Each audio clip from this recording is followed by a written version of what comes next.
W-A-T-E-R, water. We all know the story of Helen Keller, the deafblind girl who learned to communicate through the tireless efforts of her teacher, Anne Sullivan.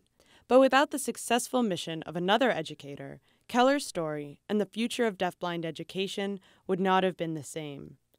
A generation before, Samuel Howe achieved the same feat with his student, Laura Dewey Bridgman. This is their story.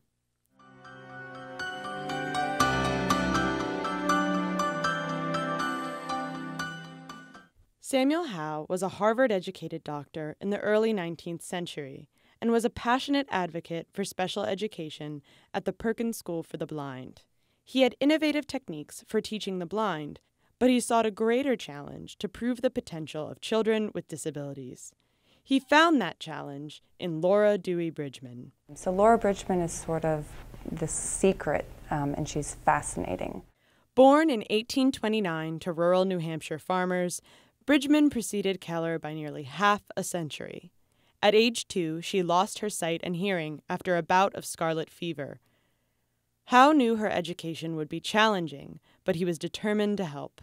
Samuel Howe was the head of the Perkins School, and the Perkins School was technically a school for the blind, but Laura, of course, was blind and deaf. But he brought her to the school because he thought he could educate her. He was very successful in doing so. She was able to be educated. She could end up reading through a kind of a braille. She did something called tactile sign language, where she could sign in your hand, and that actually was something that Anne Sullivan learned, and you might remember her as the teacher of Helen Keller. Tactile sign language is still used today. Each symbol represents a letter, which is signed into a person's hand. Here you can see how even someone without the ability to see or hear can spell out their thoughts. L-A-U-R-A. Or they can perceive a message from someone else. H-E-L-E-N. In this way, the deafblind can communicate, all through the power of touch. Bridgman soon exceeded Howe's expectations, learning mathematics, history, physiology, and needlework. Her achievements impressed Charles Dickens, who wrote about meeting the young woman in his book, American Notes. Indeed, her sense of touch is now so exquisite that having been acquainted with a person once, she can recognize him or her after almost any interval. But Bridgman's fame subsided as she grew older. She was all but forgotten by the time a new young woman was brought to the Perkins School with a similar disability.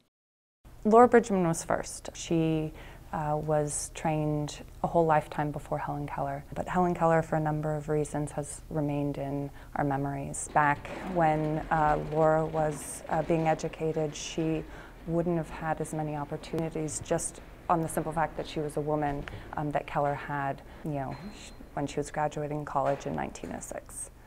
But while Howe's success with Bridgman has faded from history, Howe's influence on deafblind education has not. In 1964 and 65, a rubella epidemic dramatically increased the number of deafblind children. Suddenly, there was a real demand for the touch-centered techniques of Howe and Sullivan. And like Bridgman and Keller, deafblind students then and today reveal fascinating information about the way the brain works. Optometrist Lotfi Meribet used functional MRI to observe the brains of a deafblind subject and his interpreter. In many ways, he was kind of like a modern-day Laura Bridgman.